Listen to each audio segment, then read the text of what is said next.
ಪ್ರಿಯ ವೀಕ್ಷಕರೇ ನಮಸ್ಕಾರ. ನಮ್ಮ ಸುದ್ದಿ 7 ಕನ್ನಡಗೆ ತಮ್ಮೆಲ್ಲರೂ ಕೂಡ ಆತ್ಮೀಯವಾದ ಸ್ವಾಗತ. ಸಾಲ ಮನ್ನಾದ ಬಗ್ಗೆ ಸನ್ಮಾನ್ಯ ಮುಖ್ಯಮಂತ್ರಿಗಳಾದ ಡಿ.ಕೆ. ಶಿವಕುಮಾರ್ ಅವರು ಒಂದು ಮಹತ್ವದ ಆದೇಶವನ್ನ ಹೊರಡಿಸಿದ್ದಾರೆ. ಹೌದು, ಅದರ ಬಗ್ಗೆ ಸಂಪೂರ್ಣವಾದ ಮಾಹಿತಿಯನ್ನು ನಾನು ಇಲ್ಲಿ ತಿಳಿಸಿಕೊಡ್ತಾ ಹೋಗ್ತೀನಿ. ದಯವಿಟ್ಟು ವಿಡಿಯೋನ ಇಲ್ಲಿ ಕೂಡ ಸ್ಕಿಪ್ ಮಾಡದೆ ಕೊನೆಯವರೆಗೂ ನೋಡಿ. ಹಾಗಾದ್ರೆ ಎಷ್ಟೆಲ್ಲ ಸಾಲ ಮನ್ನಾ ಆಗಲಿದೆ, ಸಾಲ ಮನ್ನಾ ಆಗಲು ಯಾವೆಲ್ಲ ದಾಖಲೆಗಳು ಬೇಕು, ಎಲ್ಲವನ್ನು ಕೂಡ ನಾನು ಈ ವಿಡಿಯೋದಲ್ಲಿ ತಿಳಿಸಿಕೊಡ್ತಾ ಹೋಗ್ತೀನಿ. ದಯವಿಟ್ಟು ವಿಡಿಯೋನ ಸಂಪೂರ್ಣವಾಗಿ ನೋಡಿ.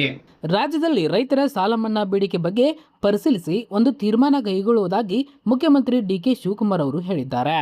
ಕಲಬುರಗಿ ವಿಭಾಗದ ಜಿಲ್ಲೆಗಳ ಪ್ರಗತಿ ಪರಿಶೀಲನೆಗೂ ಮುನ್ನ ಸುದ್ದಿಗಾರರೊಂದಿಗೆ ಮಾತನಾಡಿದ ಅವರು, ಎಲ್ಲಿಯ ಸಾಲ, ಯಾವ ಸಾಲ ಎಂಬುದು ಪರಿಶೀಲನೆ ಮಾಡೋಣ ಎಂದರು. ನೆರೆಯ ಮಹಾರಾಷ್ಟ್ರ, ತಮಿಳುನಾಡು ಮತ್ತಿತರ ರಾಜ್ಯಗಳಲ್ಲಿ ರೈತರ ಸಾಲ ಮನ್ನಾ ಮಾಡಲಾಗಿದೆ.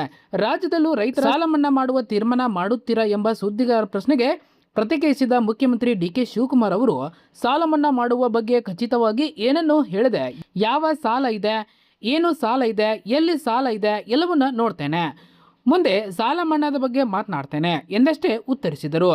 ಬರಗಾಲ ಪೀಡಿತ ಪ್ರದೇಶ ಎಂದು ಘೋಷಣೆ ಮಾಡಲು ಕಾನೂನು ಚೌಕಟ್ಟಿನಲ್ಲೇ ಎಲ್ಲವನ್ನು ಮಾಡಲಾಗುವುದು.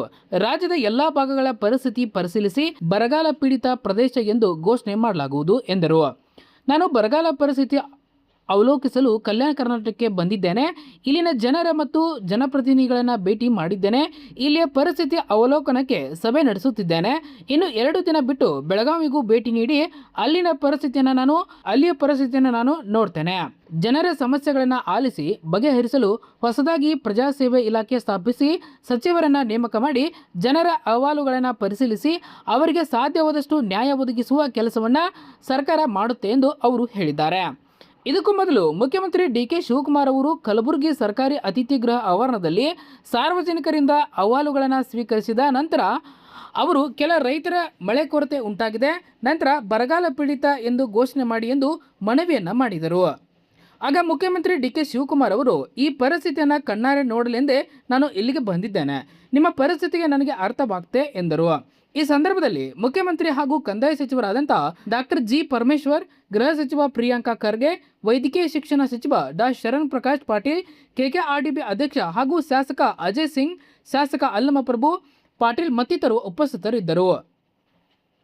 ರಾಜ್ಯವನ್ನ ಕಾಡುತ್ತಿರುವ ಬರಗಾಲ ಪರಿಸ್ಥಿತಿ ನಿರ್ವಹಣೆಯಲ್ಲಿ ನಿರ್ಲಕ್ಷ್ಯ ತೋರುವ ಅಧಿಕಾರಿಗಳ ವಿರುದ್ಧ ಕಠಿಣ ಕ್ರಮವನ್ನು ಕೈಗೊಳ್ಳಲಾಗುವುದೆಂದು ಸಿಎಂ ಡಿ.ಕೆ. ಶಿವಕುಮಾರ್ ಅವರು ಎಚ್ಚರಿಕೆಯನ್ನು ನೀಡಿದ್ದಾರೆ. ಕಲಬುರಗಿ ವಿಭಾಗದ ಮಟ್ಟದ ಪ್ರಗತಿ ಪರಿಶೀಲನಾ ಸಭೆಯಲ್ಲಿ ಇಂದು ಪ್ರಾಸ್ತಾವಿಕ ಭಾಷಣ ಮಾಡಿದ ಸಿಎಂ ಅವರು, ಜನಪರ ಕೆಲಸ ಮಾಡದ ಅಧಿಕಾರಿಗಳನ್ನ ಸಹಿಸಿಕೊಳ್ಳುವುದಿಲ್ಲ ಎಂದರು. ಉತ್ತರ ಕರ್ನಾಟಕದ ಮೊದಲ ವಿಭಾಗ ಮಟ್ಟದ ಪ್ರಗತಿ ಪರಿಶೀಲನಾ ಸಭೆ ಕಲಬುರಗಿಯಲ್ಲಿ ಆಯೋಜಿಸಲಾಗಿತ್ತು.